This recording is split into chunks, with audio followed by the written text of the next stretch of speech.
Histoire en série, c'est une sélection de 500 pièces à travers les 6000 pièces que compte la collection photographique d'Astrid Ullens.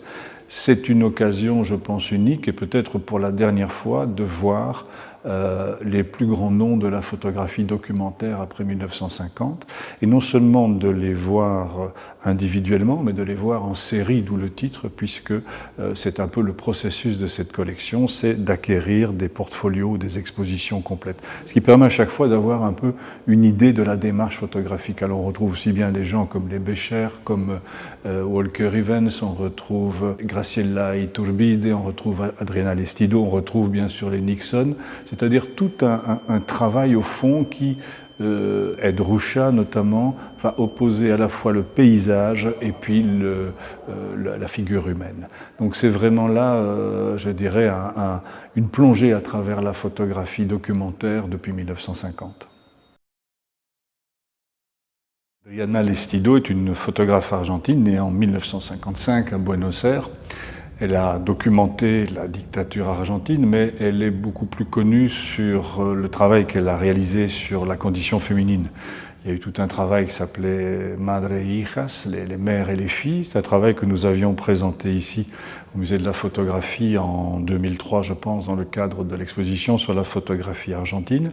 Mais le travail qui l'a sans doute rendu la plus connue, c'est ce travail derrière moi, Mujeres Presas, qui est un travail sur les femmes emprisonnées.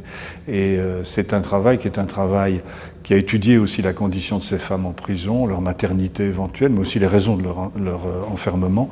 On s'aperçoit d'ailleurs que beaucoup de femmes ont été enfermées à cause d'un homme, emprisonnées à cause de problèmes liés soit à un meurtre, soit à des situations dans lesquelles le conjoint ou une autre personne les a amenées.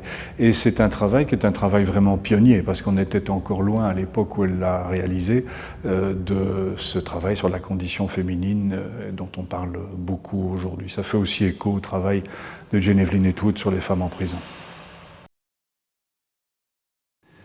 Luc Chessex est un photographe suisse né en 1936 qui, dans les premières années de la révolution cubaine, est allé s'installer à La Havane, a travaillé au département photographique du ministère de la Culture, a notamment rencontré le Che Guevara et a assisté à tout le processus des premières années exaltantes de cette révolution cubaine.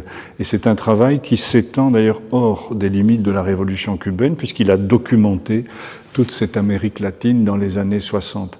Ce qui est très intéressant, c'est que ce n'est pas seulement une photo qui est une photo militante et documentaire, mais c'est aussi montrer par des signes tout ce travail de l'affichage dans une époque charnière. On se retrouve encore avec les publicités de l'époque, je dirais, américaine ou colonialiste, et se retrouver ensuite avec les slogans.